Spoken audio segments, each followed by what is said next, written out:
കേരള ബ്ലാസ്റ്റേഴ്സിന്റെ പ്രകടനം എടുത്ത് നോക്കിക്കഴിഞ്ഞാൽ സന്ദീപ് സിംഗിന്റെ കോൺട്രിബ്യൂഷന്റെ കാര്യമാണ് ഏറ്റവും കൗതുകമുണർത്തുന്നത്. ഡേവിഡ് കാറ്റേല എന്ന പരിശീലകന്റെ കീഴിൽ റൈറ്റ് ബാക്ക് പൊസിഷനിൽ സ്ഥിരം പിക്ക് സന്ദീപ് തന്നെയായിരുന്നു. പക്ഷേ ആഷ്ലി വെസ്റ്റ്വുഡ് എന്ന പുതിയ പരിശീലകൻ വന്നതിന് ശേഷം കേരള ബ്ലാസ്റ്റേഴ്സിന്റെ പ്രകടനത്തിൽ വല്ലാത്തൊരു ബൂം ഉണ്ടായിട്ടുണ്ട്.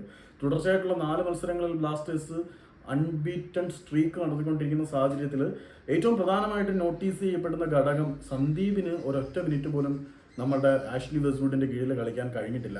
റൈറ്റ് ബാക്ക് പൊസിഷനിലേക്ക് സന്ദീപിനെ പരിഗണിക്കാൻ പോലും ആഷ്ലി വെസ്റ്റ്വുഡ് തയ്യാറാകുന്നില്ല. അവിടെ അദ്ദേഹം ഹോർമിപ്പാർ റോയിവയും പിന്നീട് ബികാഷിനെയാണ് പരിഗണിക്കുന്നത്. ഈ പ്രകടനത്തിൽ കൂടി ഒരിക്കലും സന്ദീപ് ഈ ഒരു റോളിന് ഇവിടെ അർഹനല്ല എന്നാണ് ആഷ്ലി വെസ്റ്റ്വുഡ് തെളിയിക്കുന്നത്. ഏതായാലും സന്ദീപിന്റെ റൈറ്റ് ബാക്ക് പൊസിഷനിലെ കാലം കഴിഞ്ഞു എന്ന് വേണം വിശ്വസിക്കാൻ. കാറ്റാലയുടെ വിശ്വസ്തനായ താരത്തിന് ഇവിടെ 1 മിനിറ്റ് പോലും കളിക്കാൻ കഴിയുന്നില്ല. ആഷ്ലി വെസ്റ്റ്വുഡ് വന്ന ശേഷം പരീക്ഷിച്ച 2 താരങ്ങളും വളരെ മികച്ച പ്രകടനം കാഴ്ചവെക്കുമ്പോൾ കയ്യിലുള്ള റിസോഴ്സിനെ ഫലപ്രദമായിട്ട് ഉപയോഗിക്കാത്തതിൽ കാറ്റാലയ്ക്ക് പിഴച്ചു എന്നുള്ള ഒരു നിരീക്ഷണമാണ് കൂടുതൽ ശക്തമാകുന്നത്.